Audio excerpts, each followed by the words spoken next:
This week, Subaru, Toyota, and Mazda held a joint conference talking about decarbonization through the use of internal combustion engines without having to shift everything to fully electric vehicles.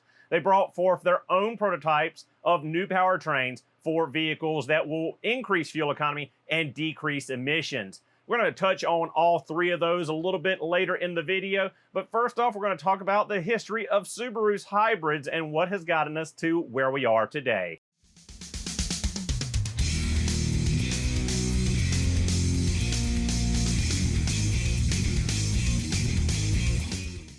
So Subaru hybrids, we haven't talked much about Subaru hybrid systems on the channel just because there's not a lot of hybrids in the Subaru lineup and they have been very mild to say the least. They're just now getting to the true hybrid of say Toyota with help from Toyota because Toyota owns 20% stake in Subaru. They do get to share some things back and forth between the two.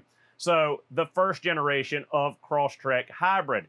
We had the Crosstrek introduced in 2013 here in the US market. In 2014, we got the Crosstrek hybrid. Now the hybrid was an extremely mild hybrid that was integrated into the CVT a small electric motor to assist the gasoline powered engine, the 2-liter Boxer, the FB20B. There was also a 0.5 kilowatt hour nickel metal hydride battery in the back. It didn't really encroach on the cargo area, but it did take up the entire spare tire well, everything under the floor, aside for one little cubby. So first generation of Crosstrek hybrid was kind of a flop. It did not sell well. There wasn't a huge demand for it. The production numbers were really low. It was overpriced and under-delivered, underperformed. So it was just the mildest hybrid that you could have made, and it just wasn't very good. Moving on from there, we had the second generation of hybrid from Subaru in the form of the 2019 Crosstrek hybrid plug-in model. Now, this being a plug-in model and a more beefier hybrid powertrain made it a little bit more successful, a little bit more usable, and actually did increase the fuel economy quite a bit. So with this new Crosstrek, the second generation, you had a much beefier, much bigger 8.8 kilowatt hour lithium ion battery pack compared to that 0.5 kilowatt hour nickel metal hydride pack of the first generation. So it did encroach upon your cargo space. It set up about 3 or 4 inches off of the regular floor in the back of the cargo area. So you did lose cargo capacity and it was heavier due to that, and you also lost towing capacity. Now, with that being a plug-in hybrid, you could plug it in, charge the battery pack, and go for 17 miles approximately of pure EV driving before your gasoline engine had to jump into action. Now, this is a series parallel system, which means that you can propel the car strictly with the FB20 2-liter engine, or that engine can power a generator in the CVT that charges up the battery pack, and then the battery pack powers the electric drive motor to propel the car down the road. So they can work in a series parallel manner. So that meant you got 2 electric drive motors in the CVT instead of 1 like the first generation. One acted as a generator and a starter motor for the gasoline engine. The other was the drive motor to propel the car down the road. So the second generation of hybrid was much better, much more refined, and more of a true hybrid than the first system, and was a lot more successful in all honesty. So moving on from there, we'll talk about our third generation and current generation of Subaru hybrid, and that is the e-Boxer. Now, we don't have the e-Boxer for US market. We will be getting it for, I believe, model year 2026 in the new bodied styled Forester. Now, the e-Boxer has been released for a couple of years now in Japan and the European market. Now, the big difference in the e-Boxer is the fact that it's not a plug-in, it is a true hybrid, and it has a larger 13.5 kilowatt hour lithium-ion battery pack over the 8.8 in the second generation or the plug-in for the Crosstrek. Now, you can get the e-Boxer in a Crosstrek or an Impreza or a Forester model. So there's a little bit more versatility for that hybrid if you're a Subaru buyer.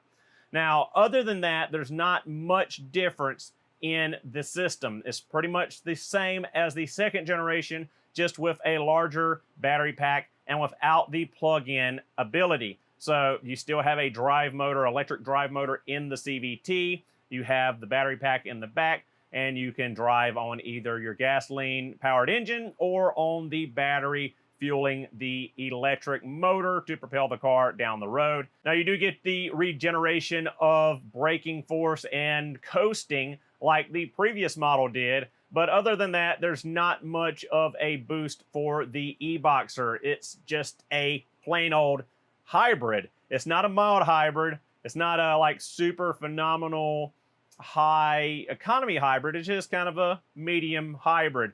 Kind of similar to the level of the original Toyota Prius or Camry hybrid, etc. Again, this is back and forth from borrowed technology with Toyota, with their 20% stake again in Subaru, going back and forth and trying to kind of scabber the hybrid stuff onto the existing platform, existing drivetrain Subaru had. Subaru's still a small company, even with Toyota's stake in the company. They don't have a ton of money for R&D and completely revamping drivetrains and powertrains. So when they do the hybrid systems, the reason they're so mild or not great hybrid systems is because they're trying to scabber the hybrid stuff into an existing gasoline engine car rather than designing a hybrid from the ground up. Now, that's where we get to today and this week with the conference Subaru, Toyota, and Mazda held. The new hybrid, the 4th generation, is a lot better and looks to be a much more viable hybrid in the future. So with that said, let's take a look at the new engine really quickly. Now, there's only a handful of pictures out on this new engine and new drivetrain, so we'll take a look at it, put it on the screen right now.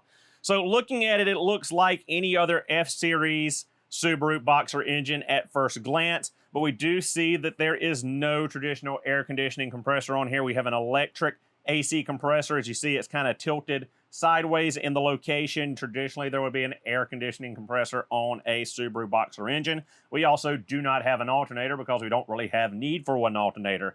Now, at the front of the engine, in the lower left corner, you can see there is an EGR cooler going up to an EGR valve, and the throttle body appears to be mounted on the front side of the engine, offset rather than center rear of the engine as we've had in the past. So as far as accessories the engine is turning, all we have is a drive belt turning the water pump on this new engine. Now, other than that, looking at it, it basically looks like, again, any of the other F-Series engines with minor tweaks and minor changes to it. So moving on to the next picture of the drivetrain, again, we don't have but a couple of them. So we can see right here that at the back of the engine, right behind the intake manifold, we've got the entire electronic motor controller, generator controller, battery, all that is right here under the hood in the engine bay. They've made the whole system more compact and closer together where it's not spread out across the car. So this is now different than previous Subaru hybrid systems because this now is a series system. So this means that the gasoline Boxer engine does not directly power the car. What happens is the Boxer engine turns a generator to generate electricity to go into the battery pack, and then the battery pack sends that electricity to the drive motor, and the drive motor is what propels the car down the road. So no more parallel, no more series parallel. This is a series system. The engine just turns a generator to generate electricity to be stored in the battery to be used to drive the car with the electric motor. Now, in all honesty, if you're thinking you've seen this drive line somewhere before, you're not wrong. You've seen it for the last good 60, 70 years in the US, and that was in diesel locomotives. That's right, trains, diesel-powered locomotives have a similar system. They've got a gigantic diesel engine, and all that diesel engine does is turn a generator. That generator makes power that is sent to drive motors on the wheels, on the axles, and that's what propels a locomotive down the rails. So this system is now being utilized in automobiles. So as far as the battery pack size is in this new hybrid system, I don't believe that specification has been revealed anywhere, and nothing I saw talked about the size of that, but they did say that they would not have it encroach upon the fuel cell, that the fuel cell will be basically the same size between the regular gasoline-powered version and the hybrid version. So it's not going to be extremely massive, but it should be enough to, again, keep the system working really well.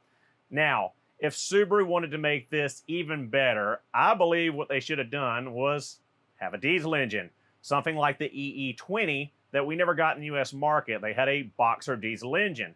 Now, if you want something that's going to be more fuel efficient, put a diesel engine in front of that generator to generate the power for that motor. Again, locomotives have been doing this since like the 1950s, 1960s. This is not new tech, but it's new for the world of the automobile. Now, speaking on the conference, Mazda came in with an idea to revamp the rotary engine. That's right, they're trying the rotary engine again.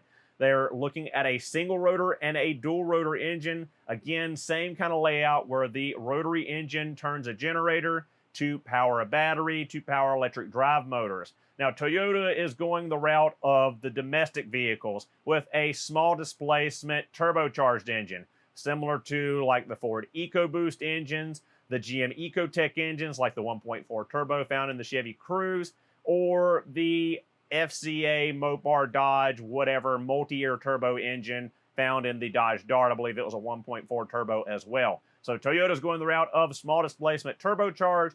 Mazda's looking to revamp the rotary engine once again, and Subaru is basically shifting to land locomotives. So again, I think this is great that they are getting into looking outside the box, looking outside of the traditional norms of automobiles and how they move down the road. A smaller, more fuel-efficient gasoline engine that's able to turn a generator to drive an electric drive motor seems a better suit and more integratable than going to straight electric vehicles, because you don't have to worry about charging up. You don't have to worry about range anxiety. You can stop and put gasoline in the car and you can continue to drive. Now, again, this seems very like 2016 or 2008 or whenever it was. I'll put it on the screen that Chevy came out with the first Volt, because that was the whole premise of the Chevy Volt, was a gasoline engine that turned a generator to generate power for an electric drivetrain. So this isn't new either in the automotive field,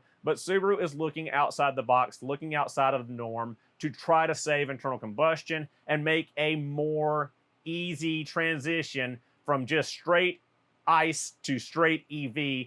They're trying to find a way to bridge that gap. And I think that this is important that we do bridge that gap, because we just can't flip a switch and go EV overnight. I just don't think it is viable for the masses. It's just not going to happen. So one overwhelming issue in all of this is the Boxer's inherent poor fuel economy. Subaru CTO, or Chief Technological Officer, was questioned about this at the conference. And he stated that, you know, we've kind of got to keep the Boxer engine going because it's kind of our whole identity, and we're the only auto manufacturer mass-producing Boxer engines. But as far as absolute economy, as far as fuel economy and emissions reduction is concerned, the Boxer really probably isn't the best way to go, and Subaru might have to go away from it in coming years in pursuit of the absolute best economy. So we could see the end of the Subaru Boxer engine in the next decade.